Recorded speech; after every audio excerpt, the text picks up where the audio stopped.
بسم الله الرحمن الرحيم.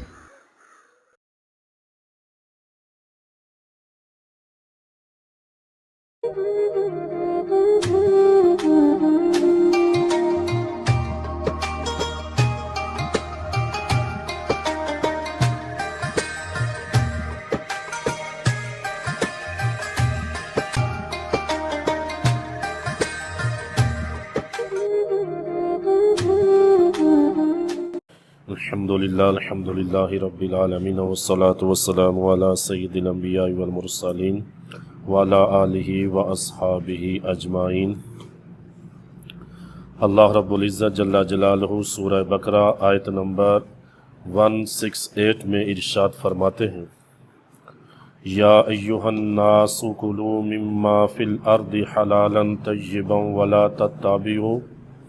ولا تتبعوا خطوات الشیطان انہ لکم عدو مبین۔ سورہ بقرہ آیت نمبر 168۔ ارشاد فرمایا ہے، لوگو زمین کی ان چیزوں میں سے کھاؤ جو حلال طیب ہیں، حلالا طیبا جو حلال ہیں، جو طیب ہیں، اور شیطان کے قدموں کی پیروی نہ کرو، انہ لکم عدو مبین، بے شک وہ تمہارا کھلا دشمن ہے۔ اس آیات کریمہ سے پہلے اللہ رب العزت جل جلالہ نے، آپ دیکھیں ربط ان آیات کے ساتھ، پچھلی آیات کے ساتھ اس آیت کا ربط کیا ہے کہ اس سے پہلے اللہ رب العزت نے آیہ کریمہ یا ایھا الناس اعبدوا ربکم الذی خلقکم والذین من قبلکم، اس آیت کریمہ سے اللہ رب العزت نے امور دین کو تفصیل کے ساتھ بیان فرمایا، جو دین کے امور ہیں ان کو تفصیل سے بیان فرمایا، اور اب اس آیت سے، اس آیت مبارکہ میں دنیاوی امور کو بیان کیا جا رہا ہے۔ پہلے دین کے امور تھے، امور دین تھے، اللہ رب العزت نے ان کو بیان فرمایا، اور اب اس آیت کریمہ کے اندر اللہ رب العزت نے دنیاوی امور کو بیان فرمایا کہ دیکھیں دین روح کی غذا ہے، روح کی جو غذا ہے وہ دین ہے، اور کھانا پینا یہ جسم کی غذا ہے۔ پہلے اللہ رب العزت نے روح کی غذا کا ذکر فرمایا، اور اس کے بعد اب جسم کی غذا کا تفصیل کے ساتھ بیان فرما رہا ہے کہ شروع میں امور دین کو بیان فرمایا کہ وہ دین کے جو امور ہیں وہ جو روح ہوتی ہے انسان کی، اس روح کی غذا ہے، کہ اس لیے کہتے ہیں نا کہ اگر اس روح کو اس کی غذا نہ دی جائے تو یہ روح بہت کمزور ہو جاتی ہے۔ مطلب اس روح کا تعلق عالم بالا سے ہے، عالم بالا سے، عالم ارواح سے آئی نا یہ روح، تو اس روح کا تعلق عالم بالا سے ہے، تو اس کی غذا بھی عالم بالا والی ہے، اور عالم بالا کے والی اعمال کون سے ہیں؟ وہی اللہ رب العزت کی عبادت، اس کی حمد و ثنا، اس کی اطاعت، اس کے رسول کی اطاعت، اس روح کی غذا ہے۔ تو شروع میں یا ایھا الناس اعبدوا ربکم الذی میں اللہ رب العزت نے دین کے امور کو بیان فرمایا کہ جو روح کی غذا ہیں، تو اب اس آیت کریمہ میں اللہ رب العزت نے دنیاوی امور کہ جو جسم کی غذا ہیں ان کو بیان فرمایا جا رہا ہے۔ ارشاد فرمایا یا ایھا الناس کلوا مما فی الارض حلالا طیبا، کہ ہے لوگو زمین کی ان چیزوں میں سے کھاؤ کہ جو حلال ہیں، طیب ہیں، حلال بھی ہیں اور طیب بھی ہیں، اور شیطان کی پیروی مت کرو، اس کے خطوات، اس کے قدموں کی پیروی مت کرو، کیونکہ وہ تمہارا کھلا دشمن ہے، وہ تمہارا واضح دشمن ہے، اس کے پیچھے مت چلو۔ تو یہ آیت کریمہ بیسک اس کا پس منظر اس طرح ہے کہ عرب کے بعض قبائل تھے کہ جنہوں نے کچھ جانوروں کو اپنے اوپر حرام کر لیا تھا، خود بخود اپنے اوپر حرام کر لیا تھا، تو اللہ رب العزت نے ان کے رد کے اندر یہ آیات طیبات جو ہے نا آگے چل رہی ہیں، اس کو نازل فرمایا کہ اپنے آپ فرمایا یا ایھا الناس، مطلق لوگوں کو یہاں اللہ کی ذات مخاطب ہے کہ وہ جو جانور انہوں نے اپنے اوپر حرام کر لیے تھے ان کا ذکر آگے آتا ہے، وہ اونٹ ہوتے، مخصوص اونٹ تھے جن کو وہ چھوڑ دیتے تھے بتوں کے نام پر، تو ان کے رد کے لیے یہ آیت مبارکہ نازل فرمائی کہ لوگو اللہ رب العزت نے جو حلال کیا اس حلال میں سے کھاؤ، اور جو طیب ہے اس حلال اور طیب میں سے کھاؤ، شیطان کے قدموں کی پیروی مت کرو کہ شیطان کے پیچھے مت چلو، تمہارا وہ کھلا دشمن ہے۔ تو یہاں حلال اور طیب، جس چیز سے حرمت کی گرہ کھل گئی ہو، جس چیز سے حرمت کی گرہ کھل گئی ہو وہ حلال ہے، مطلب جس پہ حرمت کا حکم نہیں ہے وہ چیز حلال ہے۔ اور طیب وہ چیز ہے کہ جو حلال ذرائع سے حاصل ہو۔ کس ذرائع سے؟ حلال ذرائع سے حاصل ہو۔ آپ دیکھیں نا، انسان حرام کے پیسوں سے یا غصب کے پیسوں سے کسی سے پیسے چھینے ہوئے کوئی حلال چیز خرید لیتا ہے، مثال کے طور پہ کوئی بکری خرید لیتا ہے، کوئی جانور خرید لیتا ہے، تو جانور فی نفسی حلال تو ہے، حلال تو ہے نا، لیکن وہ طیب نہیں ہے، کیونکہ وہ حلال ذرائع سے نہیں خریدا گیا۔ تو فرمایا تمہارا کھانا، تمہاری خوراک ایسی ہو کہ جو حلال بھی ہو اور حلال ذرائع سے حاصل ہو، اس کو طیب کہا جاتا ہے کہ جو حلال ذرائع سے حاصل ہو، کیونکہ حرام ذرائع سے حلال چیزیں خریدی جا سکتی ہیں۔ مثال کے طور پہ کوئی قربانی کا جانور خریدتا ہے، حرام پیسوں سے خریدے گا تو وہ جانور تو فی نفسی حلال ہے مگر طیب نہیں ہے۔ طیب اس وقت ہوتا کہ جب اس کو حلال پیسوں سے خریدا جاتا۔ تو جس چیز سے حرمت کی گرہ کھل گئی ہو وہ چیز حلال ہے، اور طیب وہ چیز ہے کہ جو حلال ذرائع سے حاصل ہو، حلال ذرائع سے حاصل ہوئی ہو۔ حضرت سیدنا سہل بن عبداللہ رحمۃ اللہ تعالی علیہ فرماتے ہیں کہ نجات 3 چیزوں کے اندر ہے، بندے کی نجات 3 چیزوں میں ہے۔ پہلی چیز حلال کھانا، دوسری چیز فرائض کو ادا کرنا، اور تیسری چیز نبی کریم صلی اللہ علیہ وآلہ وسلم کی اقتداء کرنا۔ مزید آپ فرماتے ہیں کہ حلال مال وہ ہے جو سود، حرام، رشوت، خیانت، مکروہ اور شبہ سے محفوظ ہو، کہ وہ حلال مال ہے کہ جس کے اندر سود کا پیسہ نہ ہو، رشوت کا نہ ہو، خیانت کا پیسہ نہ ہو۔ فرماتے ہیں کہ وہ مال اسے حلال کہا جائے گا۔ اور نجات چاہتے ہو تو فرمایا 3 چیزیں اپنا لو، حلال کھانا، فرائض کو ادا کرنا، اللہ کے فرائض کو، اور نبی کریم صلی اللہ علیہ وآلہ وسلم کی سنت کی اقتداء کرنا، آپ کے طریقے پہ چلنا، تو اس کے اندر نجات ہے۔ اور بنیادی چیز بھی یہی ہے کہ حلال انسان کے پیٹ کے اندر اگر ہو، لقمہ حلال کا رقمہ ہو تو اس کا اثر انسان کے پورے جسم پہ پڑتا ہے۔ حلال کھانا، یہ قرآن حکیم کو آپ دیکھیں، احادیث رسول کو دیکھیں تو حلال کی بڑی ترغیب دی گئی ہے، کیونکہ حرام مال یا غصب کے مال، رشوت، خیانت، فی زمانہ لوگوں کو اس کا احساس نہیں ہے، اور اس کا سب سے پہلی سزا تو یہی ہوتی ہے کہ اللہ رب العزت دلوں پہ سیاہی کو چڑھا دیتے ہیں۔ دل جو ہے نا سیاہ ہو جاتے ہیں، ہدایت کی طرف آنے کی کوشش نہیں کرتے۔ تو حلال، اس کے متعلق آگے حدیث مبارکہ آئیں گی، آپ سماعت کریں گے۔ تو فرمایا وَلَا تَتَّبِعُوا خُطُوَاتِ الشَّیطان، اور شیطان کے قدموں کی پیروی نہ کرو۔ مطلب کیا؟ کہ جو بھی کام شریعت کے مخالف ہو وہ شیطان کا طریقہ۔ خطوات الشیطان، جو بھی کام شیطان کا طریقہ ہے، جو بھی کام شریعت کے مخالف ہوگا وہ شیطان کا طریقہ ہے۔ تو اے لوگو، زمین کی ان چیزوں میں سے کھاؤ جو حلال طیب ہیں، اور شیطان کے قدموں کی پیروی نہ کرو، بے شک وہ تمہارا کھلا دشمن ہے۔ اگلی آیت کریمہ میں ارشاد فرمایا، آیت نمبر 169 میں فرمایا انما یأمرکم بالسوء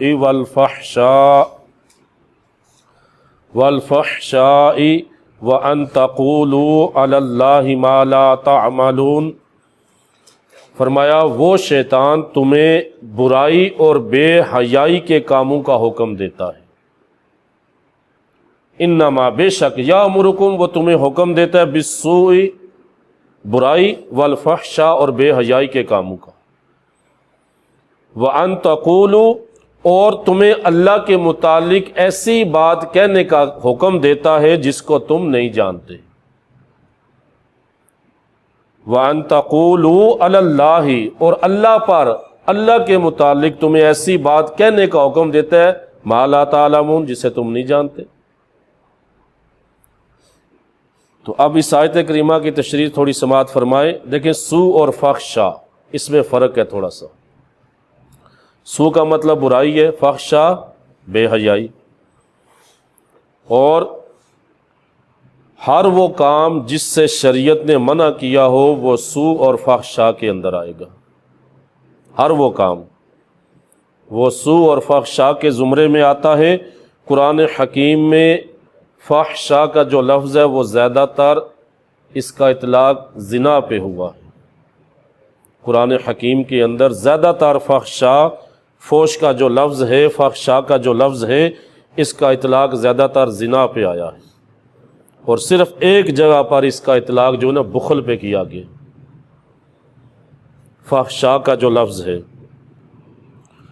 تو سوء کے معنی برائی اور فحشا کے معنی بے حیائی، اور ہر وہ کام جس سے شریعت نے منع کیا وہ سوء اور فحشا کے زمرے کے اندر آئے گا۔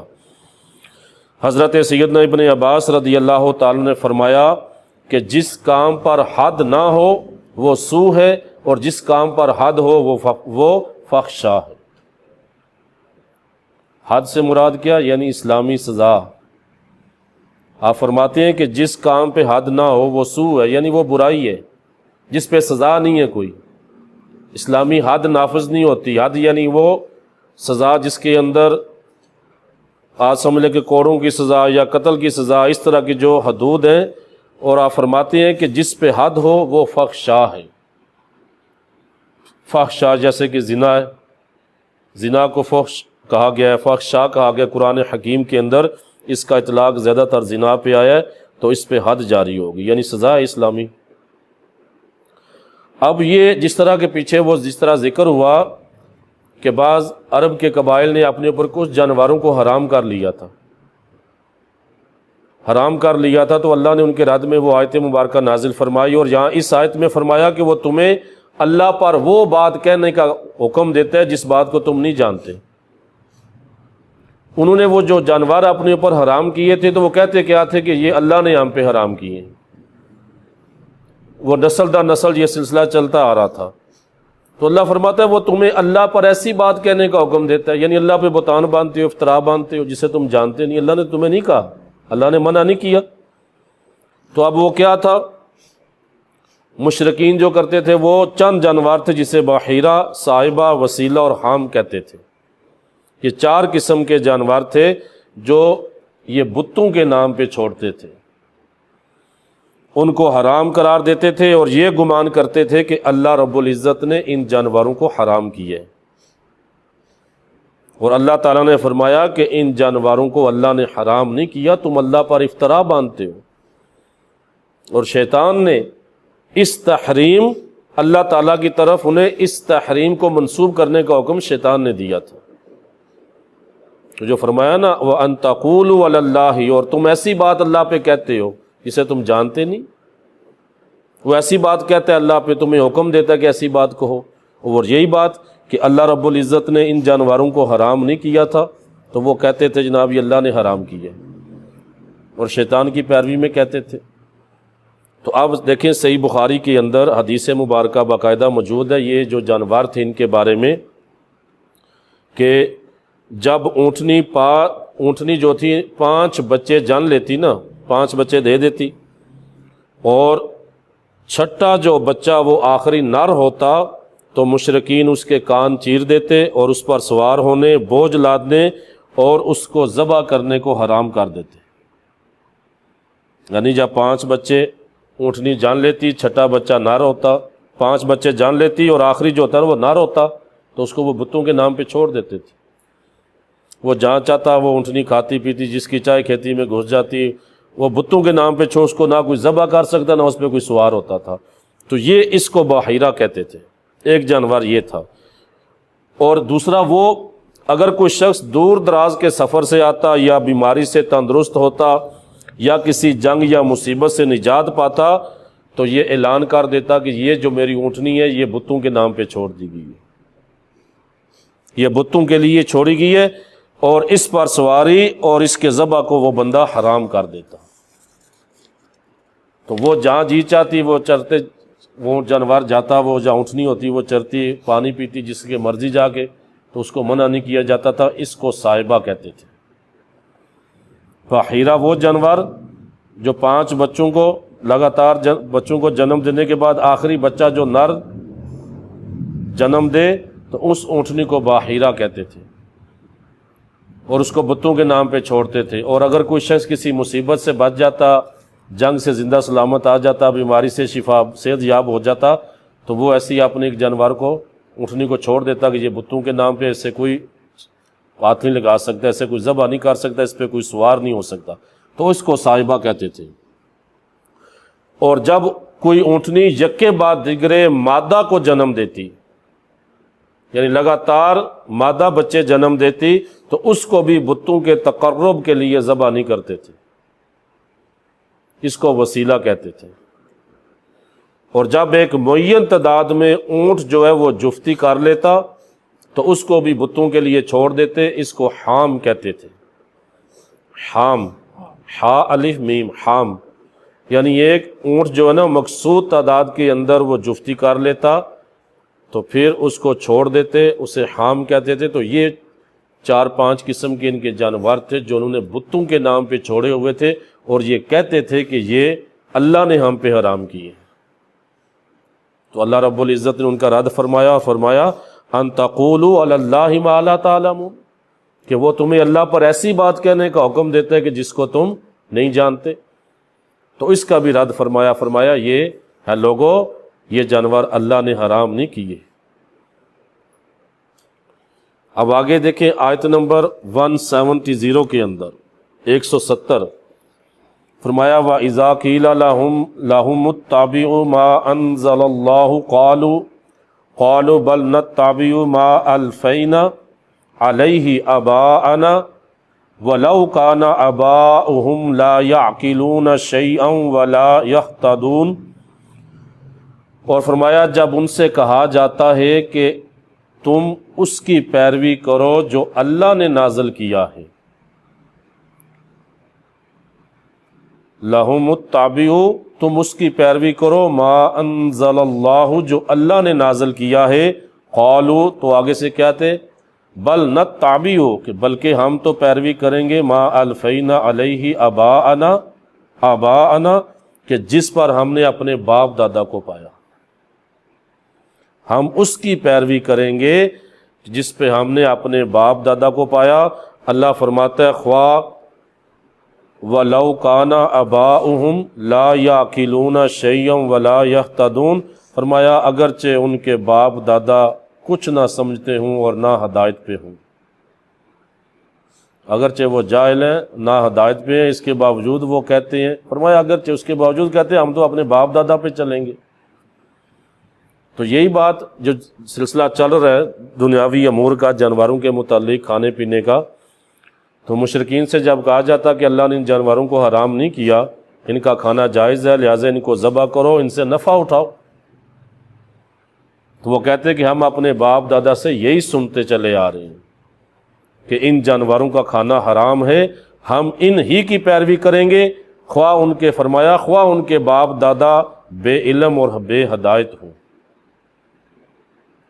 تو یہاں اللہ رب العزت نے ان پہ بھی زجر فرمایا کہ فرمایا وہ خواہ ایسے جاہل ہیں وہ کہ اگرچہ ان کے باپ دادا جاہل ہیں، ہدایت پہ نہیں ہیں، لیکن اس کے باوجود وہ کہتے ہیں کہ ہم اپنے باپ دادا کی پیروی کریں گے. تو اس آیت کریمہ سے معلوم ہوا کہ کفر اور معصیت میں آباء و اجداد کی تقلید کرنا یہ باطل ہے. کفر اور معصیت یعنی گناہ کے کام میں آباء و اجداد کی پیروی کرنا یہ باطل ہے، گناہ کا کام ہے، یہ تقلید حرام ہے۔ جو کفر کے معاملے میں کی جائے، جو معصیت گناہوں کے معاملے میں کی جائے، یہ تقلید حرام ہے، کیونکہ اللہ رب العزت نے تقلید کی مذمت کی وجہ جو بیان فرمایا کہ جن کی تقلید کی جا رہی ہے وہ بے علم اور بے ہدایت ہے، وہ بے علم اور بے ہدایت تھے۔ تو اس لیے بے علم اور بے ہدایت لوگوں کی تقلید کرنا یہ منع ہے۔ تقلید کفر اور معصیت کے اندر اب یہ کہنا کہ ہمارے باپ دادا یہ کرتے آئے ہیں، یا کوئی رسم رواج ایسا خاندان کے اندر چلا آ رہا ہو اور اس رسم رواج کو اسی طرح جناب وہ انجام دیا جاتا ہو جس کا دین سے تعلق نہیں، تو وہ بھی گناہ کا کام ہے۔ تو کفر اور معصیت کے اندر آباء و اجداد کی تقلید نہیں کی جائے گی کسی بھی صورت، کہ اللہ نے ان کی مذمت کس لیے؟ یہی فرمایا نا کہ وہ بے علم ہے اور ہدایت پہ نہیں ہے۔ تو اس سے یہ پتہ چلا کہ جو لوگ با علم ہوں، با عمل ہوں، ہدایت یافتہ ہوں، بندہ ان کی تقلید کر سکتا ہے، ان کی تقلید کر سکتا ہے۔ ہاں، بے علم لوگوں کی جو ہدایت پہ نہ ہوں ان لوگوں کی تقلید کرنا یہ حرام ہے، یہ منع ہے۔ اب تقلید کیا ہے؟ عموماً دیکھیں نا کہ پاکستان، ہندوستان اور دنیا کے اندر زیادہ تر فقہی اعتبار سے، پہلے ایک بات یاد رکھیں کہ عقائد کے اندر تقلید کسی کی نہیں کی جائے گی۔ اس بات پہ امت کا اجماع ہے، عقائد کے معاملے میں کسی کی بھی تقلید نہیں کی جائے گی۔ تقلید ہوتی ہے یعنی پیروی کرنا، تقلید ہوتی ہے صرف شرعی مسائل کے اندر، فروعی شرعی مسائل جو ہیں، فقہی مسائل جو ہیں، ان کے اندر تقلید کی جائے گی، عقائد کے اندر تقلید نہیں کی جا سکتی، اور اس بات پہ امت کا اجماع ہے۔ اب تقلید کی تعریف کیا ہے؟ کسی شخص کے قول کو بلا دلیل قبول کر لینا، کسی شخص کے قول کو بلا دلیل قبول کر لینا، اس کو تقلید کہتے ہیں، پیروی کرنا، پیچھے چلنا کہتے ہیں۔ وجہ کیا ہے؟ کیونکہ عام آدمی میں اتنی اہلیت نہیں ہوتی کہ وہ کتاب و سنت سے مسائل کا استنباط کر سکے۔ عام آدمی کی اتنی صلاحیت نہیں ہے کہ وہ قرآن و سنت سے ڈائریکٹ مسائل نکال سکے۔ اس لیے ہر پیش آنے والے مسئلے میں علماء سے رجوع کیا جائے گا،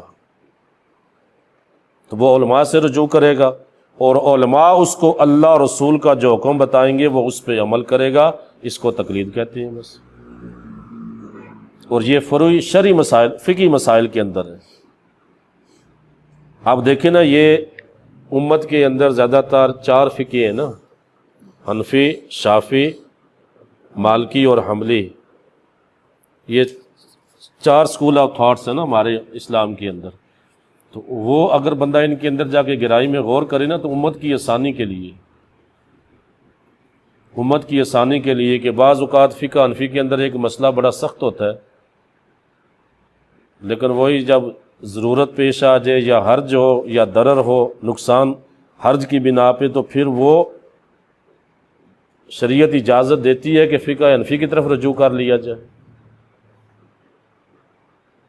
یعنی وہ حرمت مسارت کے جو مسائل ہیں، مسارحت کے مسائل بڑے سخت قسم کے فقہ حنفی کے اندر، بہت سخت مسائل ہیں کہ وہ انشاءاللہ کبھی ذکر کروں گا۔ تو بہرحال یہ امت کی آسانی کے لیے، اس کے اندر کوئی ایسا اجماعی اختلاف نہیں ہے یا عقائد کا اختلاف نہیں ہے۔ بندے کو فی زمانہ اگر پتہ چلے کوئی حنفی اسکول آف تھاٹ پہ عمل کرتا ہے، مطلب یہ کہ شرعی مسائل پہ عمل کرتا ہے، عقائد کے اندر نہیں، تو عقائد کے اندر کسی کی بھی جو ہے نا وہ تقلید نہیں کی جائے گی۔ تو یہاں پہ فرمایا قرآن حکیم کے اندر آپ دیکھیں نا، ارشاد فرمایا فَاسْأَلُوا أَهْلَ الذِّكْرِ إِن كُنتُمْ لَا تَعْلَمُونَ، سورہ نحل کی آیت نمبر 43 میں فرمایا اگر تم نہیں جانتے تو اہل علم سے سوال کرو۔ اہل علم سے سوال کرو۔ اللہ رب العزت جل جلالہ نے امت مسلمہ کو تابع کیا ہے علماء کے، علماء سے مراد اہل علم کے، اور اس اہل علم سے مراد علماء مطلب یہ کہ ظاہر ہے یہ دین کا معاملہ ہے، دین کا علم ہے، اور اس کے ساتھ ساتھ جتنا بھی وہ علم جو اس کے تابع آئے گا، دنیاوی علم ہو، سائنسی علوم ہو، جو کچھ بھی ہو، دین کو سیکھنے میں مدد دے گا، وہ بھی سارا اسی کے اندر شامل ہوگا۔ تو یہاں خالق کائنات اللہ رب العزت جل جلالہ نے علم والوں کے تابع کیا امت کو، تو یہ بھی پیروی ہوگی نا، تقلید ہوگی۔ پھر میں نے جس طرح شروع میں عرض کیا کہیں لیکچر کے اندر کہ علم بنیادی چیز ہے،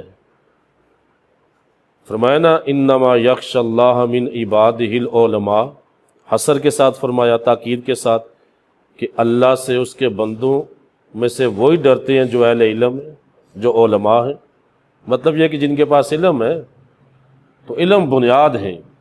تو یہاں بھی فرمایا امت کو علماء کے تابع کیا کہ اگر تم نہیں جانتے ہو تو فابیا، ٹھیک ہے، لیکن کہ ایسا مسئلہ پیش آ گیا تمہیں جو نہیں جانتے تو علماء سے رجوع کرو۔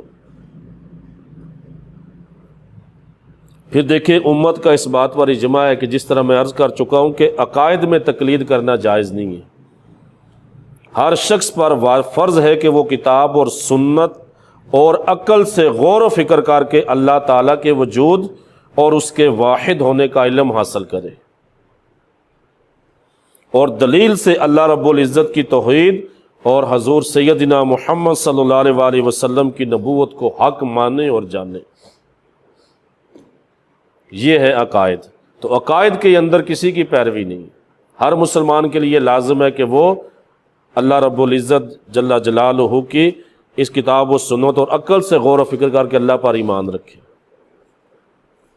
تو مختصر یہی کہ تقلید جو ہے نا، یہ شرعی مسائل کے اندر، فروعی مسائل کے اندر، کہ ہم وہ کہتے ہیں جی فلاں ٹھیک ہے ہمارے پاس علم نہیں ہے، ہم کسی عالم سے رجوع کرتے ہیں، تو اس کے آسانی کے لیے فقہ پہ عمل کر لیتے ہیں، تو باقی عقائد کے اندر تقلید کسی بھی صورت جائز نہیں ہے۔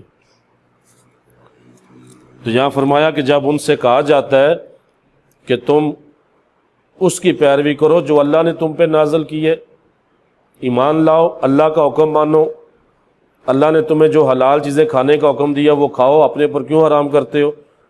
فرمایا جہالت ان کی یہ ہے کہ وہ کہتے ہیں کہ ہم اپنے آباء و اجداد کی پیروی کریں گے، اور آباء و اجداد فرمایا وَلَوْ كَانُوا، اگرچہ ان کے آباء و اجداد جو باپ دادا جاہل ہوں، ہدایت سے ہٹے ہوئے ہیں۔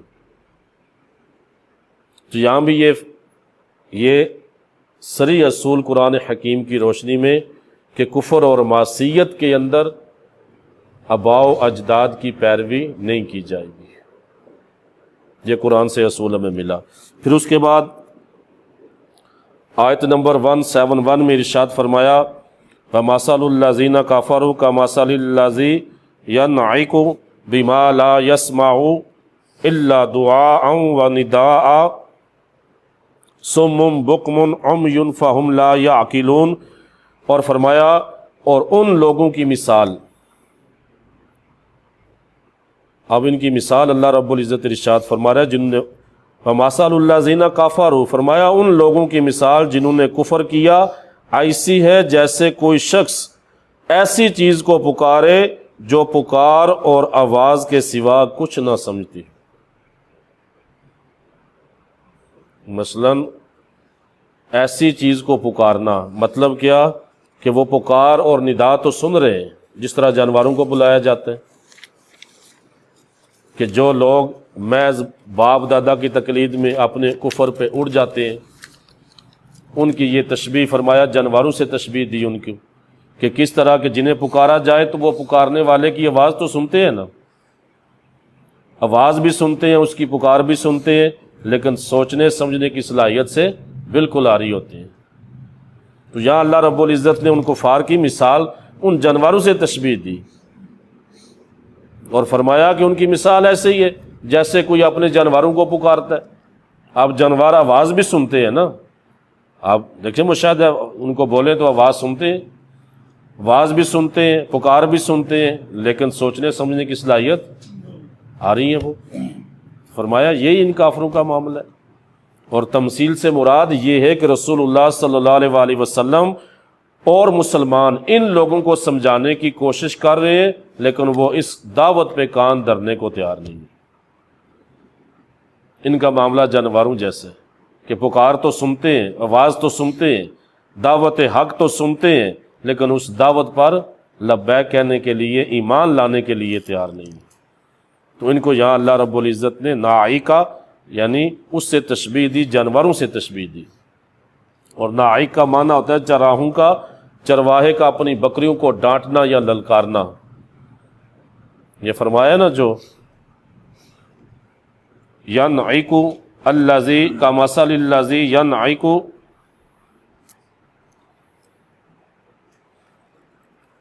تو یہاں آیت کریمہ ینعق جو فرمایا نا کہ وہ اس کا مطلب ہے چروائے کا اپنی بکریوں کو ڈانٹنا للکارنا۔ تو یہ تشبیہ دی اللہ رب العزت نے کہ وہ ایسے ہی ہے، وہ جس طرح چرواہ اپنی بکریوں کو ڈانٹتا ہے نا، پکارتا ہے، وہ آواز تو سنتے ہیں لیکن وہ سوچنے سمجھنے کی صلاحیت سے آ رہی ہے۔ تو یہی معاملہ ان کافروں کا ہے کہ یہ اللہ کے رسول صلی اللہ علیہ وآلہ وسلم ان کو دعوت دیتے ہیں، ان کو سمجھاتے ہیں، وہ لوگ جو باپ دادا کی تقلید میں کفر پہ اڑے ہوئے ہیں تو وہ ایمان نہیں لاتے۔ آگے فرمایا سم بکم عمی، تو اس کی تفسیر جو ہے نا وہ آیت نمبر 18 میں گزر چکی ہے، پیچھے آپ سماعت کر چکے ہیں۔ پھر اس کے بعد آگے ارشاد فرمایا آیت نمبر 172 میں ارشاد فرمایا یا ایھا الذین آمنوا کلوا من طیبات ما رزقناکم واشکروا للہ ان کنتم ایاہ تعبدون۔ فرمایا ہے وہ ہے ایمان والو، ان پاک چیزوں میں سے کھاؤ جو ہم نے تم کو دی ہیں۔ اب پیچھے مطلق یا ایھا الناس تمام لوگوں کا خطاب تھا، اب یہاں پر ایمان والوں کو خصوصیت کے ساتھ خطاب کیا جا رہا ہے کہ ہے ایمان والو ان پاک چیزوں کھاؤ، کلوا من طیبات، طیبات میں سے کھاؤ، ما رزقناکم جو ہم نے تمہیں دی ہیں، واشکروا لی، واشکروا اور شکر ادا کرو للہ اللہ کا، ان کنتم ایاہ تعبدون اگر تم اسی کی عبادت کرتے ہو۔ تو یہاں پہ اللہ رب العزت جل جلالہ نے واضح طور پر ایمان والوں کو واضح فرمایا کہ وہ پاک چیزوں میں سے کھاؤ جو حلال ہیں، جو طیب ہیں، حرام کے قریب مت جاؤ۔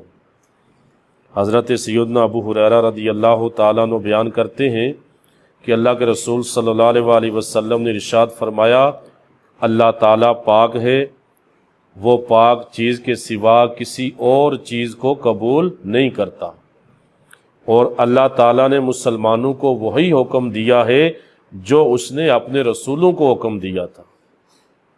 رسولوں کو کیا فرمایا تھا کہ ہے رسولو پاک، ہے رسولو، ہے میرے انبیاء پاک چیزیں کھاؤ اور نیک کام کرو، میں تمہارے کاموں سے باخبر ہوں۔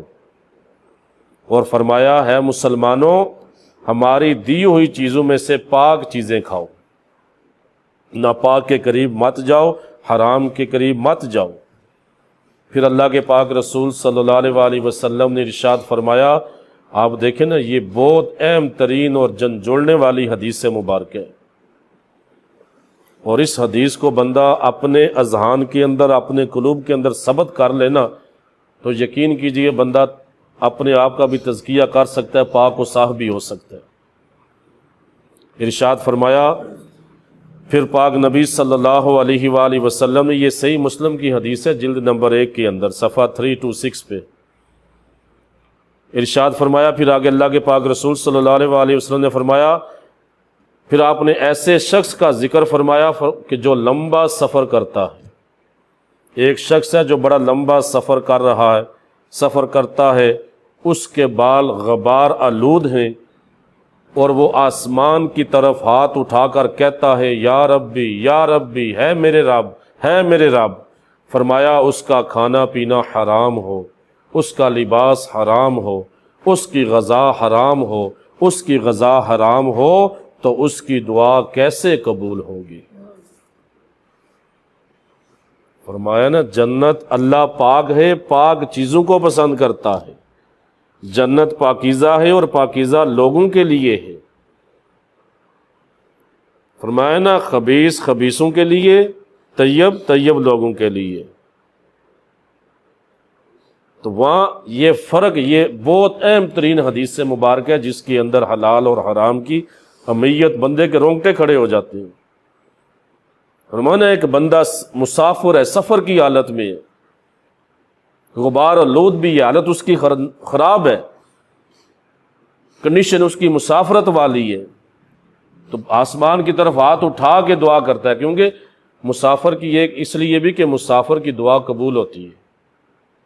مسافر کے بارے میں فرمایا جو بندہ سفر کرتا ہے اللہ اس کی، کیونکہ سفر میں مشکلات ہوتی ہے، دقتیں ہوتی ہیں، تکلیف ہوتی ہے، آپ دیکھیں نا، اس لیے تو وَإِنْ كَانَ مَرِيضًا أَوْ عَلَىٰ سَفَرٍ، رمضان کے بارے میں جو رخصت دی اللہ نے کہ اگر کوئی مریض ہو یا سفر میں ہو تو روزہ چھوڑ سکتا ہے، قضا کرے گا بعد میں۔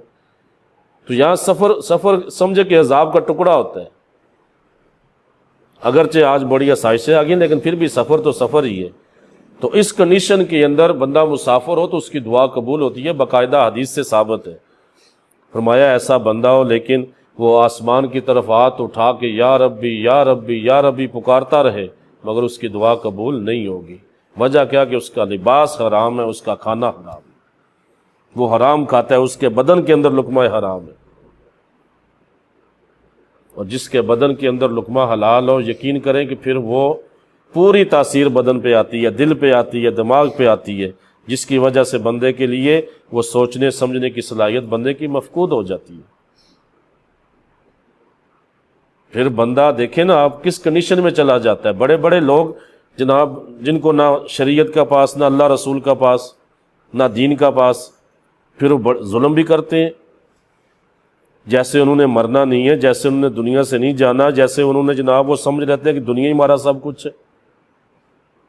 یہی ہوتا ہے نا دلوں کی سختی، یہ بھی حرام کی ایک تاثیر ہے کہ جب بندہ یہ کھا لیتا ہے تو پھر بندے پر ہدایت بڑی مشکل ہے۔ فرمایا سب سے اہم بات پھر دعا قبول نہیں ہوتی بندے کی اللہ کی بارگاہ میں، چاہے اس کے ہاتھ جو ہے نا آسمانوں تک کیوں نہ پہنچ جائے، اللہ ایسے بندے کی دعا قبول نہیں کرتا کہ جس کے پیٹ میں لقمہ حرام ہو، جس کا اوڑھنا بچھوڑنا حرام ہو۔ تو ارشاد فرمایا ہے ایمان والو پاک چیزوں میں سے کھاؤ جو ہم نے تم کو دی، حرام چیزیں ناپاک چیزیں مت کھاؤ۔ اب یہ ضروری نہیں ہے کہ جناب وہ چیزیں ناپاک شراب ہی ہوگی، ناپاک جناب وہ خبیث چیزیں ہی ہوں گی، حرام چیزیں ہی ہوں گی۔ ایسے ذرائع سے روزی حاصل، جس طرح میں نے عرض کیا نا کہ وہ طیب حلال ذرائع سے حاصل ہو روزی، تو اگر ایسے حرام ذرائع سے بندہ روزی حاصل کر کے چاہے حلال خرید کے کھاتا ہے تو وہ لقمہ حرام ہی ہے، کیونکہ حکم دیا گیا باقاعدہ حلال بھی ہو اور طیب بھی ہو، طیب بھی ہو، وہ بھی اسی زمرے کے اندر آئے گا۔ کوئی رشوت کا پیسہ ہے، کوئی غصب کا پیسہ ہے، کسی سے چھینا ہوا ہے، دھوکہ دہی کا پیسہ ہے، اس طرح کے پیسے سے بھی بندہ جو کھائے گا یا جو اولاد کو کھلائے گا پھر وہ حرام لقمہ ہی کھلائے گا، پھر اس کی تاثیر اولاد تک بھی جاتی ہے۔ جو اپنی اولاد کو لقمہ حلال کھلاتے ہیں آپ دیکھیں وہ بندے اکثر ان کی اولاد صراط مستقیم پہ ثابت قدم رہتی ہے، ہدایت کو قبول کرتے ہیں الا ماشاء اللہ۔ اور جو نہیں تمیز کرتے حرام کی، پھر دیکھ لیں معاملات، مثالیں ہمارے سامنے ہیں معاشرے کے اندر۔ اللہ حق ہے، اس کا رسول حق ہے، اس کی کتاب حق ہے، جو فرما دیا وہ سچ ہے، وہ صادق ہے۔ تو فرمایا پاک چیزوں سے کھاؤ، واشکروا للہ، اور اللہ کا شکر ادا کرو، ان کنتم ایاہ تعبدون، اگر تم اسی کی عبادت کرتے ہو تو اللہ کا شکر ادا کرو، حلال چیزوں سے کھاؤ، حرام کے اندر کیوں جاتے ہو؟ فرمایا یہ تمہارا رب تمہیں کہہ رہا ہے، اگر تم اس کی عبادت کرتے ہو تو پھر اسی کی مانو۔ تو یہاں شکر کا معنی جو ہے دیکھیں نا، شکر اللہ کا شکر، تو شکر کا معنی آیت نمبر 152 کی تفسیر میں گزر چکا ہے پیچھے، میں آپ سے عرض کر چکا ہوں کہ شکر کی کیا، کہ کس طرح شکر ادا ہوتا ہے، اعضاء سے شکر کرنا، زبان سے کرنا، قلب سے کرنا، بندے اپنے اعضاء سے کرنا، وہ میں تفصیل سے آپ کے سامنے عرض کر چکا ہوں۔ پھر آگے ارشاد فرمایا آیت نمبر 173 کے اندر، کیونکہ یہ سارا وہ ذکر چل رہا ہے جس طرح میں نے شروع میں عرض کیا، کہ اللہ رب العزت نے اس سے پہلے امور دین کو بیان فرمایا تھا، تو اب یہ امور دنیاوی بیان ہو رہے ہیں کہ کھانا پینا تمہاری جو جسم کی غذا ہے، تو جسم کی غذا اس کے اندر بھی فرمایا کہ تم حلال کو اپناؤ۔ پھر اگلی آیت کریمہ میں فرمایا انما حرم علیکم المیتۃ والدم ولحم الخنزیر وما اہل بہ لغیر اللہ فمن اضطر غیر باغ ولا عاد فلا اثم علیہ ان اللہ غفور رحیم۔ فرمایا انما حرم علیکم المیتۃ والدم، کہ فرمایا اللہ نے تم پر جس کا کھانا حرام کیا ہے، حرم علیکم المیتۃ، سب سے پہلا میت، فرمایا وہ صرف مردار،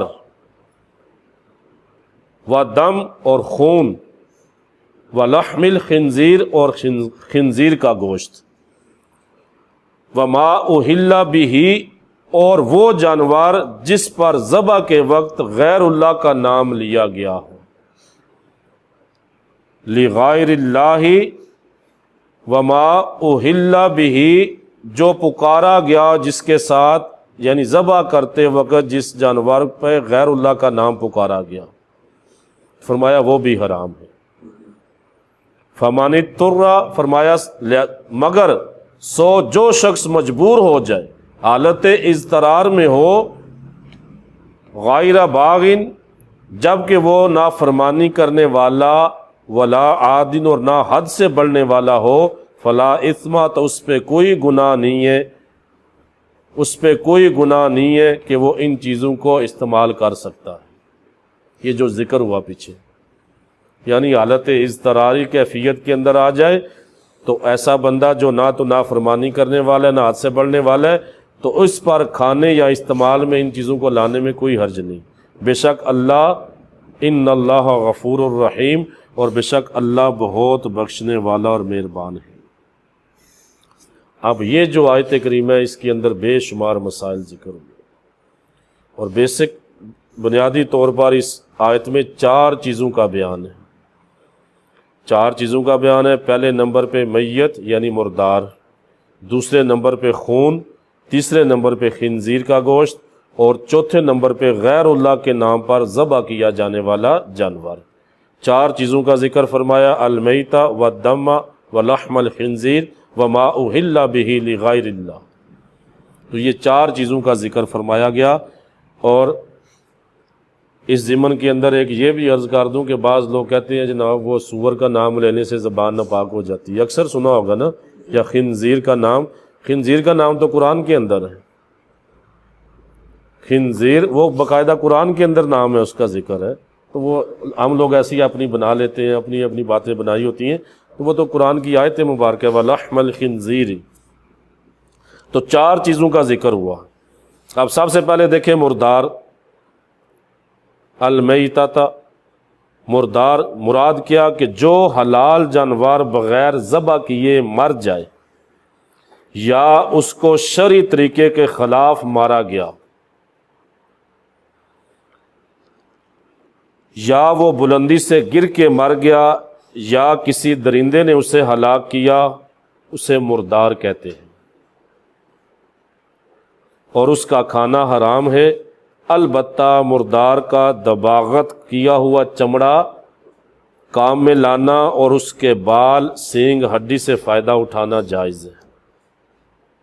یعنی وہ جانور جو بغیر ذبح کیے مر جاتے ہیں یا شرعی طریقے کے خلاف مارا گیا ہو، یعنی جھٹکا کرتے ہیں نا، جس طرح اکثر وہ غیر مسلم جسے جھٹکا آپ کہتے ہیں، تو اللہ رب العزت نے مسلمانوں کو بڑا پیارا نظام عطا کیا اللہ کے رسول نے کہ ذبح کرو، کہ ذبح میں جب رگیں کاٹی جاتی ہیں تو جسم سے سارا خون نکل جاتا ہے۔ خون حرام ہے نا، جسم سے سارا ان رگوں کے ذریعے خون نکل، جانور حلال ہو جاتا ہے۔ تو جب کہ یہ جو جھٹکا کرتے ہیں یا یکدم گردن کاٹ دیتے ہیں، یا بعض ہندو کرتے ہیں، وہ مارتے ہیں جناب کواڑا یا تلوار مار کے سر یکدم، تو اس سے خون جسم کے اندر ہی رہ جاتا ہے۔ تو یہ اللہ رب العزت نے یہ نظام مسلمانوں کو عطا فرمایا ہے تو مردار وہ جانور جو بغیر ذبح کیے مر جائے، اس کو شرعی طریقے کے خلاف ذبح کیا گیا ہو، یا مسلمان اور کتابی کے علاوہ، اہل کتاب کے علاوہ کسی نے اس کو ذبح کیا ہو، یا جان بوجھ کر تکبیر پڑے بغیر اس کو ذبح کر دیا، جان بوجھ کے تکبیر نہیں پڑی، جانور حرام ہو جائے گا۔ ہاں اگر کوئی بھول جائے جانور ذبح کرتے ہوئے، اگر کوئی تکبیر کہنا بھول جائے تو وہ جانور حلال ہوتے ہیں، حرام نہیں ہوگا۔ بسم اللہ اللہ اکبر تکبیر کہتے ہیں نا جانور، تو اگر کوئی بھول جاتا ہے تو اس سے کوئی مسئلہ نہیں ہے، جانور حلال ہے۔ جان بوجھ کے چھوڑے گا جانور حرام ہو جائے گا۔ اور اس ضمن کے اندر یہ مسئلہ بھی آپ کو بتا دوں کہ وہ بعض اوقات ہوتا ہے کہ چھری پہ کئی لوگ ہاتھ رکھتے ہیں، جی ادھر بیٹا تم بھی آ جاؤ، بھائی تم بھی آ جاؤ، یہ چھری پہ ہاتھ رکھو، تو جتنے افراد نے چھری پہ ہاتھ رکھا ہے ذبح کرنے کے لیے، سب پہ تکبیر پڑھنا لازم ہے۔ ایک بھی چھوڑے گا تو جانور جاتا رہے گا، حرام ہو جائے گا۔ تو ان یعنی شرعی طریقے کے بغیر، یا اس کو گولی مار کر ہلاک کیا گیا ہو عام حالت کے اندر، تو ایسے جانور مردار کہلاتے ہیں۔ ایک حالت اضطرار، ایک حالت اختیاری۔ اب قربانی کے مسئلے میں یہاں جانور کا ذکر ہے تو قربانی کا ایک مسئلہ عرض کر دیتا ہوں میں آپ کو۔ قربانی ہوتی ہے ایک حالت اختیاری میں، ایک حالت اضطراری میں۔ ایک حالت آپ اختیاری کہہ لیں کہ جس کے اندر ہم آسانی سے جانور کو ذبح کر لیتے ہیں، جانور قابو میں ہمارے باندھ کے، بکری ہوگی، بچڑا ہو گیا یا دوسرا اونٹ وغیرہ، قابو کر کے ہم اس کو آسانی سے ذبح کر لیتے ہیں، یہ حالت اختیاری ہے۔ تو اس کے اندر جانور کو ذبح کرنا یہ لازم ہے، یا اونٹ کو ناحر کرنا یہ لازم ہے۔ ایک کنڈیشن ہوتی ہے حالت اضطراری، جانور خطرناک ہے، ہاتھ چھوڑ کے بھاگ گیا، قریب نہیں آنے دیتا، جس طرح اکثر ہوتا ہے عید پہ، جانور بھاگ جاتے ہیں، قابو نہیں آتے، زخمی کر دیتے ہیں، مارتے ہیں آگے سے۔ تو ایسی کنڈیشن کے اندر، یا جانور کنویں کے اندر گر گیا جس کو نکالا نہیں جا سکتا، ایسے زندہ اس کو حالت قابو نہیں آتا، تو پھر شریعت کے اندر حالت اضطراری میں یہ جائز ہے کہ بسم اللہ اللہ اکبر گولی مار دی جائے، یا کسی طریقے سے اس کو بس جیسے بھی اس کو جناب وہ اس کے وہ ذبح کیا جائے، جس طریقے سے بھی، یعنی ذبح اس کو اضطراری کہا جائے گا۔ تو جانور کو گولی مار سکتے ہیں، جانور حلال ہوگا، قربانی ہو جائے گی، یعنی یہ حالت اضطرار کے اندر ہے۔ تو عام حالت اختیاری کے اندر کسی جانور کو گولی ماریں گے، حرام ہو جائے گا۔ تو یہ مردار وہ جانور ہیں کہ جن کو اس طریقے سے ان کو ذبح کیا جائے، یا ان کو مارا جائے، یا بغیر تکبیر کے پڑھا جائے، تو اس کو مردار کہا جاتا ہے۔ اور قرآن حکیم کے اندر آپ دیکھیں نا، اس یہ جو نص قطعی ہے، اس کے علاوہ بھی کہیں اور ایک مقام پہ، تو اس نص قطعی کے اندر، اس آیت مبارکہ کے اندر، ہر مردار کا کھانا حرام ہے۔ میت فرما دیا تو میت کے اندر جو بھی آئے گا مردار آئے گا، مگر اس عموم سے اللہ رب العزت نے بعض وہ جو سمندر کے مردہ جانور ہیں ان کو اللہ رب العزت نے اس عموم سے خاص کر دیے۔ اس میتہ سے یہ خشکی کے معاملات ہیں، لیکن جو یہ آیت کریمہ ہے، اس سے اللہ رب العزت نے اس کے عموم، یعنی عام حکم ہے نا میت، حرم علیکم المیتہ، تم پہ یہ مردار حرام ہے، تو مردار وہ جس کی جان نکلی ہوئی ہوتی ہے، تو یہ عام حکم ہے، لیکن اس عموم سے، اس عام حکم سے خالق کائنات نے جو سمندر کے مردہ جانور ہیں ان کی تخصیص فرما دی، ان کو خاص کر لیے۔ آپ دیکھیں نا قرآن حکیم کی سورہ مائدہ کی آیت نمبر 96 میں ارشاد فرمایا، وحل لکم صید البحر وطعامہ متاعا لکم والسیارتی، فرمایا تمہارے اور مسافروں کے فائدے کے لیے سمندر کا شکار اور اس کا طعام حلال کر دیا گیا۔ تو یہ تخصیص ہوگی اس آیت، یعنی اللہ رب العزت نے اس حکم سے، اس کے عموم سے ان جانوروں کو خاص کر دیا۔ تو آپ مچھلی باہر نکالتے ہیں، مردہ ہی ہوتی ہے نا، مر جاتی ہے، سمندر سے نکالیں آپ اس کو، تو وہ مردہ جانوروں کے اندر ہی آتی، لیکن ان کو اللہ رب العزت نے حلال قرار دے دیا۔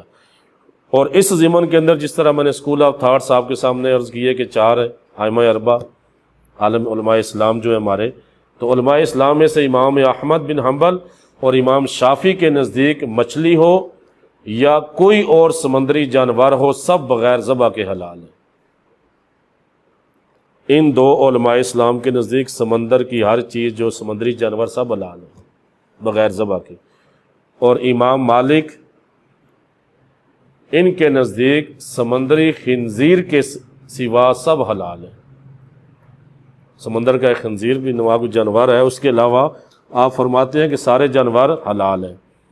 اور امام اعظم امام ابو حنیفہ رحمۃ اللہ تعالیٰ علیہ کے نزدیک صرف مچھلی حلال ہے، اس کے علاوہ سارے سمندری جانور حرام ہیں، صرف مچھلی حلال ہے۔ فقہ حنفی کے اندر امام جو ہے ان کے، ہاں وہ جو جھینگا کی قسم ہے اس کے اندر علماء کے مابین اختلاف ہے کہ آیا وہ مچھلی کے اندر آتا ہے یا نہیں آتا۔ جو علماء اسے مچھلی کے اندر لاتے ہیں وہ اسے حلال کہتے ہیں، جو کہتے ہیں کہ وہ مچھلی کے اندر نہیں ہے وہ اسے منع کرتے ہیں۔ بچنا بہتر ہے، جہاں علماء کا اختلاف پایا جائے نا تو کنڈیشن یہی ہوتی ہے کہ بندہ اس سے بچا جائے۔ تو یہاں حضرت آپ دیکھیں حدیث مبارکہ بھی حضرت سیدنا عبداللہ بن عمر رضی اللہ تعالیٰ عنہ بیان کرتے ہیں کہ رسول اللہ صلی اللہ علیہ وآلہ وسلم نے ارشاد فرمایا کہ ہمارے لیے 2 مردار اور 2 خون حلال کیے گئے۔ سنن ابن ماجہ کی حدیث سے مبارکہ کہ ہمارے لیے 2 مردار اور 2 خون حلال کیے گئے۔ اور مردار کون سے؟ فرمایا وہ مچھلی اور ٹڈی جسے آپ کہتے ہیں، وہ مچھلی اور ٹڈی، اور جو 2 خون ہے فرمایا وہ کلیجی اور تلی۔ لیکن نا یہ خون کا مجموعہ ہوتا ہے ایک حساب سے، کلیجی جو ہوتی ہے اور تلی ہوتی ہے۔ فرمایا یہ 2 چیزیں جو 2 خون ہیں یہ اس امت پہ ہمارے لیے یہ اللہ نے حلال کیے، اور مردار یعنی مچھلی اور ٹڈی اس کو اللہ رب العزت نے ہمارے لیے حلال کیا۔ سنن ابن ماجہ کی حدیث مبارکہ۔ تو وہ 4 چیزوں کا ذکر تھا اس کے اندر، آپ دیکھیں پہلے نمبر پہ مردار تھا، علیکم المیتہ تھا، دوسرے نمبر پہ خون۔ تو فرمایا اب یہ سارے اسی کے اندر آگے جو آپ نے سماعت کی ہے کہ حلال اور حرام جانور کس طرح ہوگا، پھر ان جانوروں سے تخصیص جو سمندری جانور ہیں ان کی تخصیص ہوگی۔ وہ سمندری اس کے اندر بھی کافی سارا مسائل ہیں، لیکن اس سے صرف نظر کرتے ہوئے آگے تو اب یہاں پر فرمایا دوسرے نمبر پہ فرمایا خون و دم، خون بھی حرام ہے، تم پہ خون کو حرام کر دیا گیا۔ خون ہر جانور کا حرام ہے جبکہ بہنے والا ہو، وہ خون بہنے والا ہو۔ سورہ انعام کی آیت نمبر 145 میں ارشاد فرمایا نا، آؤ دمعا مسفوحا، فرمایا کہ بہنے والا خون، دمم مسفوحا کہ بہنے والا جو خون ہے۔ سورہ انعام آیت نمبر 145 میں اس کا ذکر فرمایا کہ یا بہنے والا خون یہ حرام ہے تم پہ۔ اور ذبح کے بعد جو خون گوشت اور رگوں میں باقی رہ جاتا ہے وہ ناپاک نہیں ہے، ٹھیک ہے؟ یہ خون آپ کے بدن کے اندر ہے، یہ پاک ہے، جب نکل جائے گا بہے گا تو یہ خون ناپاک ہو جائے گا۔ جب تک جسم کے اندر ہے پاک ہے، جب یہ بہے گا تو بہنے والا خون جو ہے وہ حرام ہے۔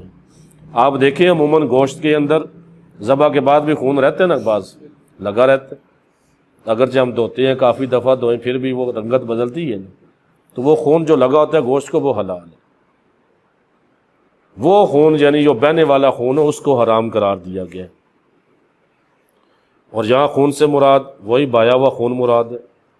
آپ دیکھیں جگر اور تلی کے اندر بھی، کلیجی کے اندر بھی خون لگا ہوتا ہے، اس کے حلال ہونے پہ اللہ کی اجماع ہے، یہ حلال کی گئی ہیں چیزیں، جگر ہو گیا، کلیجی، تلی ہو گئی، اس کے اندر خون کا ہوتا ہے سسٹم۔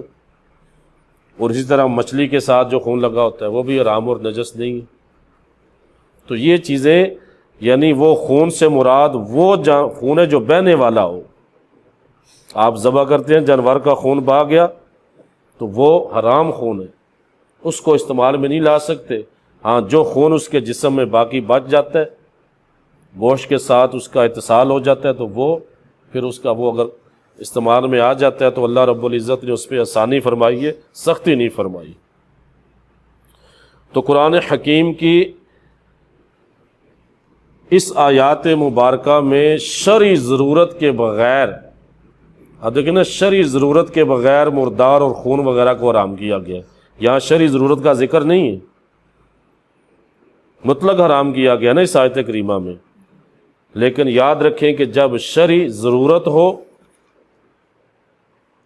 متحقق ہو، یعنی ان چیزوں کے استعمال سے جان بچانے کا مسئلہ ہو یا بیماری کو زائل کرنا اور صحت کو قائم رکھنا مقصود ہو، تو پھر ان چیزوں کے استعمال میں شرعاً کوئی حرج نہیں ہے۔ آپ دیکھیں نا اسی آیت مبارکہ میں جو اللہ رب العزت نے فرمایا فَمَنِ اضْطُرَّ غَيْرَ بَاغٍ وَلَا عَادٍ، کہ جو مجبور ہو جائے۔ اب مجبور کیا ہے؟ اب یہ تو دیکھیں قرآن اللہ رب العزت نے ہمارا جو دین ہے، اس دین کے اندر تنگی نہیں رکھی، اس دین کے اندر آسانی ہے، اور نہ ہی تنگی پیدا کرنی چاہیے۔ علماء کا بھی یہ فرض ہے کہ عوام کو آسانی مہیا کرے۔ ہاں وہ معاملات ہیں جو بعض فرائض ہیں، بعض واجبات ہیں، ان کے اندر تو کوئی آسانی نہیں ہو سکتی نا۔ معاملات کے اندر، مسائل کے اندر، نئے جو مسائل پیش آنے والے آتے ہیں، ان مسائل کے اندر تو عوام کے لیے نرمی ہونی چاہیے، لوگوں کے لیے۔ آپ دیکھیں نا قرآن حکیم کی سورہ حج کی آیت نمبر 78 میں ارشاد فرمایا وَمَا جَعَلَ عَلَيْكُمْ فِي الدِّينِ مِنْ حَرَجٍ، اور اللہ تعالیٰ نے دین کے احکام میں تم پر کوئی تنگی نہیں کی۔ اللہ خود فرما رہا ہے ہم نے کوئی تنگی نہیں کی۔ اور صحیح بخاری کی حدیث مبارکہ حضرت سیدنا ابو ہریرہ اس کے راوی ہیں کہ اللہ کے پاک رسول ارشاد فرماتے ہیں کہ تم صرف آسان احکام بیان کرنے کے لیے بھیجے گئے ہو، آسان احکام بیان کرنے کے لیے بھیجے گئے ہو۔ تو یہ آپ دیکھیں قاعدہ کلیہ، جس طرح میں نے پیچھے عرض کی نا، وہ آیت مبارکہ اللہ تعالیٰ نے وہ 4 چیزیں حرام قرار دی نا، مردار، خون، اس کے علاوہ خنزیر، اس کے علاوہ وہ جس پہ غیر اللہ کا نام ذبح کے وقت لیا گیا جانور پہ، یہ 4 چیزیں۔ لیکن فرمایا کہ اگر تمہاری کنڈیشن ایسی ہو جائے، حالت اضطرار ہو، جان پہ بن آئے، تو اس کنڈیشن کے اندر جان بچانے کے لیے یہ حرام چیزیں بھی استعمال کر سکتا ہے بندہ۔ فرمایا اس پہ تم پہ پھر کوئی حرج نہیں ہے۔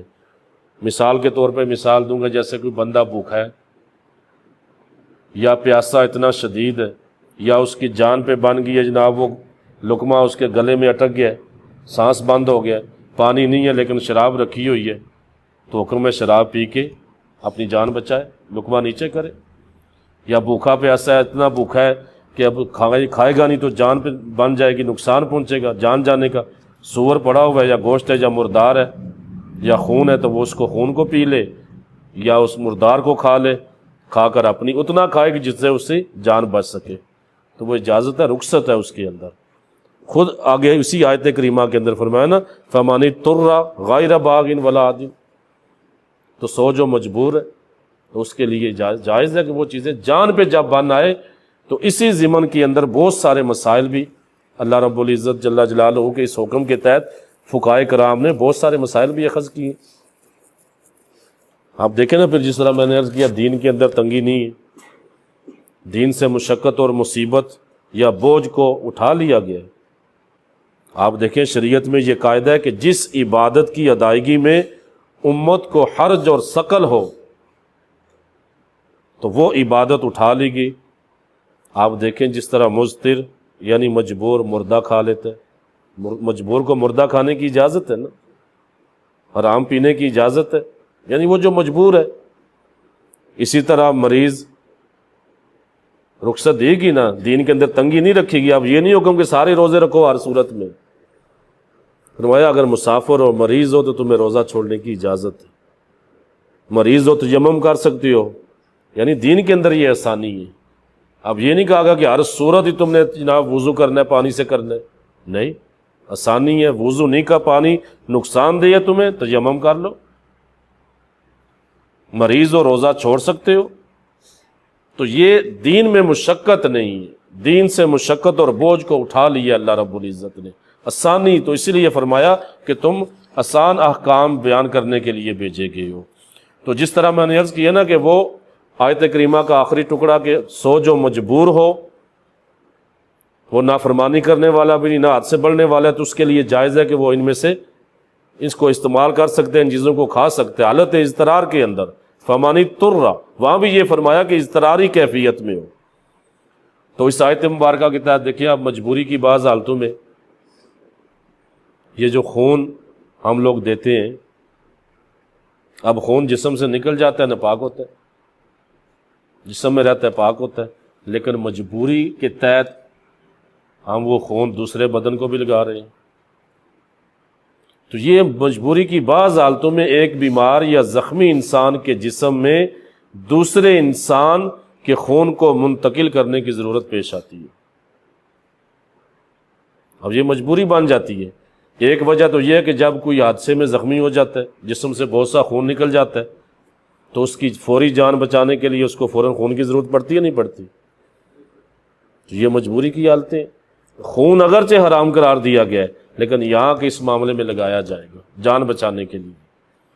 پھر دوسری وجہ دیکھیں، آپ بعض لوگ ہوتے ہیں جن کا جگر خون بنانا بند کر دیتا ہے۔ تو میں نے عرض کی نا کہ سب سے تمام فرائض سے زیادہ اہم فرض اپنی جان بچانے کا حکم ہے۔ جان بچانے کا حکم ہے۔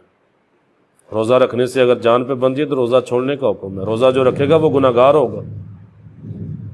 جان بچانا اہم فرض ہے سب سے۔ تو کسی شخص کا جگر خون بنانا بند کر دیتا ہے، پھر اس کو بھی خون کی ضرورت پڑتی ہے نہیں پڑتی؟ یہ بھی مجبوری ہے، جہاں جان بچائی جا رہی ہے۔ اسی طرح بعض اوقات بعض وجوہات ہوتی ہے بلڈ کینسر کی وجہ سے، جس کو خون کا کینسر ہے، سرطان ہے، وہ خون جناب ایک مخصوص دنوں کے بعد پورے کا پورا جسم کا خون بدلنا پڑتا ہے، نیا خون لگانا پڑتا ہے۔ تو یہاں وہ چیز حلال جائز ہو جائے گی، یہاں اس کے اندر کچھ نہیں۔ اور بعض اوقات جب کسی کا بائی پاس آپریشن ہوتا ہے تو وہاں بھی خون کی بہت زیادہ خون ضائع ہوتا ہے، خون کی ضرورت پڑتی ہے۔ تو یہ وہ کنڈیشن ہے جس کے اندر یہ تمام اضطرار کی حالت اضطرار ہے، جس کے اندر دین اسلام جو ہے نا وہ پھر اجازت دیتا ہے خون کو استعمال کرنے کی بھی۔ خون اللہ کے مردار ہے، خون حرام کیا گیا ہے، لیکن وہ آگے اللہ رب العزت نے آسانی کیا دی، فرمایا فمن اضطر، آگے بتا دیا کہ اگر کوئی اضطراری کیفیت میں ہو، مجبور ہو، تو اس کے لیے پھر جائز ہے کہ وہ حسب ضرورت ان کو استعمال کر سکتے ہیں۔ تو یہاں بھی آپ دیکھیں خون تھا، مردار تھا، اب خون مردار اللہ نے قرار دیا نا اس کو، لیکن آسانی بھی دی، فرمایا حالت اضطرار میں ہو، جان پہ بن آئے۔ تو یہ جو تمام صورتیں میں نے آپ سے بیان کی ہیں، ایک ایکسیڈنٹ ہو جانا، بائی پاس ہونا، بلڈ کینسر ہونا، یا وہ جگر کا خون بنانا بند، ان تمام ضرورتوں میں جان بچانے کی ضرورت، تو یہ خون دیا جا سکتا ہے دوسرے کو۔ تو یہ خون دینا اسی حالت اضطرار کے اندر خون دینے کی اجازت دی گئی ہے۔ علماء نے اس کے جواز کا فتویٰ اسی لیے دیا ہے۔ اب آخر میں فرمایا خنزیر کا ذکر فرمایا، وَلَحْمَ الْخِنزِيرِ، اور خنزیر کا گوشت۔ تو دیکھیں میں نے اوپر عرض کیا تھا کہ مردار وہ جانور جس کو بغیر ذبح کیے جو مر جائے، وہ جو ذکر کیے تھے نا چند طریقے میں، تو اس جانور کا چمڑا استعمال میں لا سکتے ہیں، اس کی ہڈی استعمال میں لا سکتے ہیں، لیکن یہ خنزیر یہ نجس العین ہے، یاد رکھیں نجس العین ہے، یہ اپنے پاؤں کے ناخن سے لے کے اپنے سر کے بالوں تک نجس ہے بالکل۔ تو اس کی کوئی بھی چیز استعمال نہیں کی جا سکتی، اس کو اللہ رب العزت نے نجس العین قرار دیا، حرام قرار دیا۔ تو اس کا گوشت، پوشت، بال، ناخن وغیرہ تمام اجزاء جو ہیں وہ نجس اور حرام ہیں، وہ نجس اور حرام ہیں، کسی کو کام میں لانا ان کو جائز نہیں ہے۔ تو یہ خنزیر تیسری چیز جو اللہ رب العزت نے اس آیت کریمہ میں اس کو حرام قرار دے دیا۔ اب اس کے بعد کیا ارشاد فرمایا، وَمَا أُحِلَّ بِهِ لِغَيْرِ اللَّهِ، اور وہ جانور جس پر اللہ کے غیر کا نام پکارا جائے ذبح کے وقت۔ تو یہاں غیر اللہ کے نام کا ذبیہ منع اس کا یہ ہے کہ جانور ذبح کرتے وقت اللہ رب العزت کے علاوہ کسی اور کا نام لیا جائے، اور جس جانور کو غیر اللہ کا نام لے کے ذبح کیا جائے گا وہ جانور حرام اور مردار ہے، وہ جانور حرام اور مردار ہے، جس جانور پر بھی اللہ کے غیر کا نام لیا جائے گا۔ آپ دیکھیں جانور کو حلال کرنے کے لیے حلال کے لیے اللہ کا نام لینا لازم ہے۔ بسم اللہ بھی پڑھ سکتے ہیں، اللہ بھی کہہ سکتے ہیں، اللہ اکبر بھی کہہ سکتے ہیں، اللہ اعظم بھی کہہ سکتے ہیں، اللہ کی اور صفات اللہ کا نام لے کے ذکر کر سکتے ہیں، جانور حلال ہو جائے گا وقت ذبح۔ اور اللہ کے نام کے علاوہ کسی کا نام نہیں لیا جائے گا، کسی اور کا بھی لیں گے تو وہ جانور حرام ہو جائے گا۔ باقی اس کے اندر جانور کو منسوب کیا جاتا ہے ناموں کے ساتھ۔ آپ دیکھیں جس طرح کہتے ہیں یہ جانور حقیقے کا جانور ہے، یہ قربانی کا جانور ہے، یہ فلاں بندے کا جانور ہے، یہ فلاں بندے کا جانور ہے، تو وہ ذبح اللہ کے نام پہ ہو، اس کے بعد اس کا گوشت جس مرضی کو دے دیں، جس مرضی کے نام دے دیں، تو اس کے اندر کوئی فرق نہیں آتا۔ ذبح اللہ کے نام پہ ہو، یہ قاعدہ کلیہ یاد رکھیں۔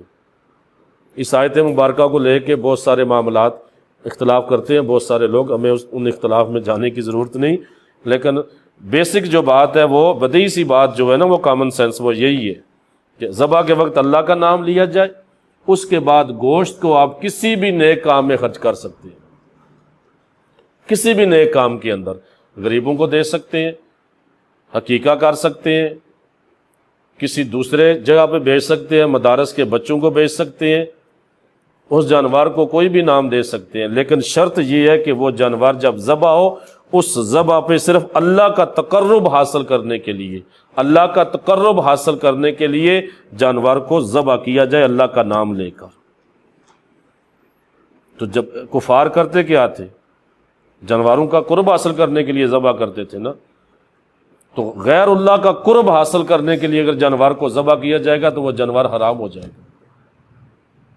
اللہ کے علاوہ کسی کا بھی کوئی بھی ہو، ان کا تقرب صرف اللہ کی ذات کا حاصل، اللہ کے قرب کے لیے، ثواب کے لیے صرف اللہ کے نام کا ذبح ہوگا، تو اللہ رب العزت کا نام لیا جائے گا، اس کے علاوہ کسی کا نہیں۔